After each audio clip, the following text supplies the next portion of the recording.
Hey everybody, welcome to week 2. We are on Wednesday, 8/19 today. Reminder, we have a Zoom meeting. If you're in period 5, it's at 10, and period 7, it's at 11:30. The links will be here shortly.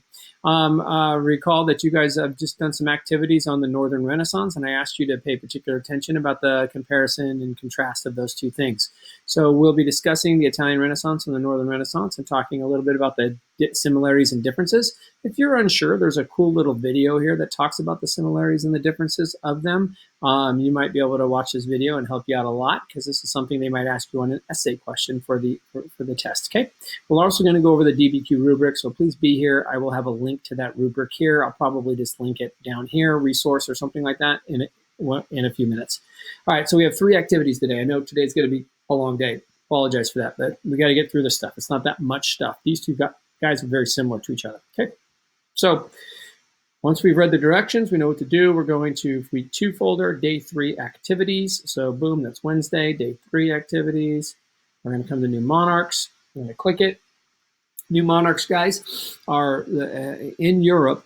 Prior to the Renaissance, there were very few kings. The church had almost unlimited power, and then the nobility had the rest of the power. These people that were nobles weren't like kings. They were just probably the people that had most of the land. They were all hundreds of different nobles, but one noble family usually had the most or was the most powerful, and so they had a lot of sway too, as did the other nobles. So as history comes into the 14th and 15th and 16th century, you're going to start having these families fight each other, and the strong families usually survive, and that family, the leader of the family, the patriarch usually, becomes the king of a given region or eventually a nation state. Those are going to be called new monarchs. Once they start to gain power, they're going to try and take the power away from the church and the nobility.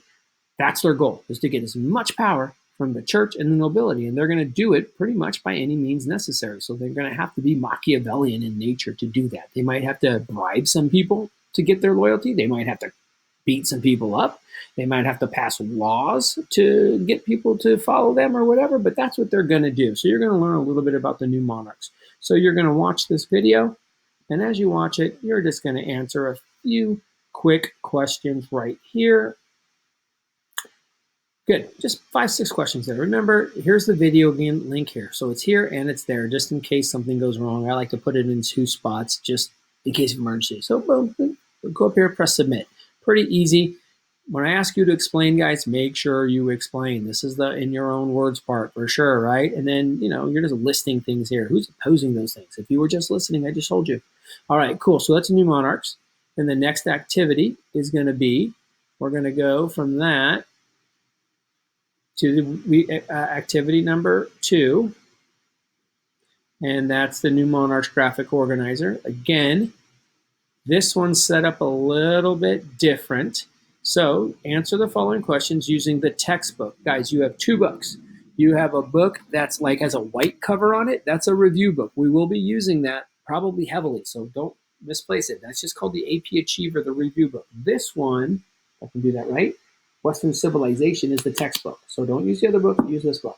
All right, cool. So you're just going to go to pages 356 through 358, and then you're going to use that information out of there to create answers in this graphic organizer. Now, having said that, who are the rulers of each of these countries? Your answers and these guys are going to be almost identical.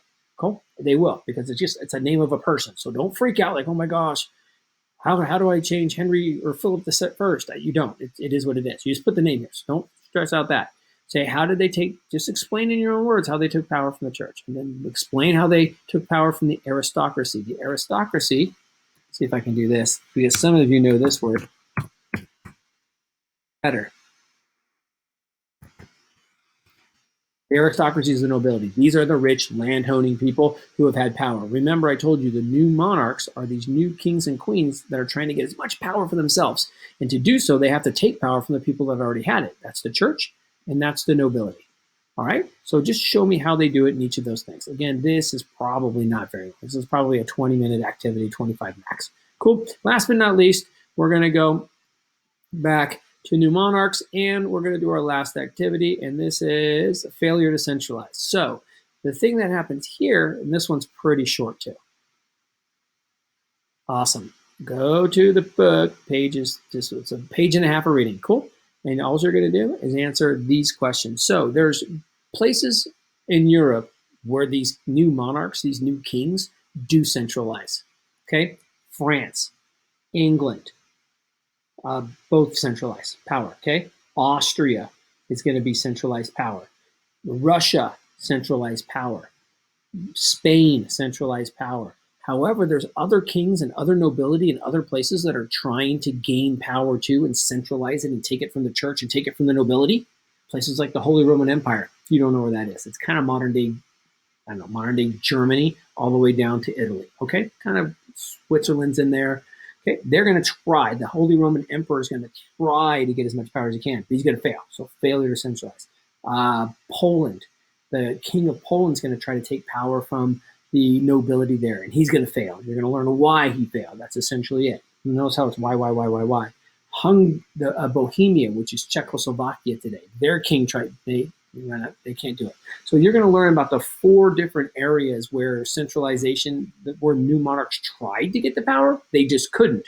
So you want to learn about why that happened. That's the important part. And then you'll also know, as a way, France, Spain, Germany, and England are the major, and Russia, we haven't talked about them yet, are the major countries that are going to get their power, where the kings are going to hold a lot of power. All right, that's it for today, guys. I'll see you on the Zoom if you're listening to this before. If not, have a good one. We'll see you later.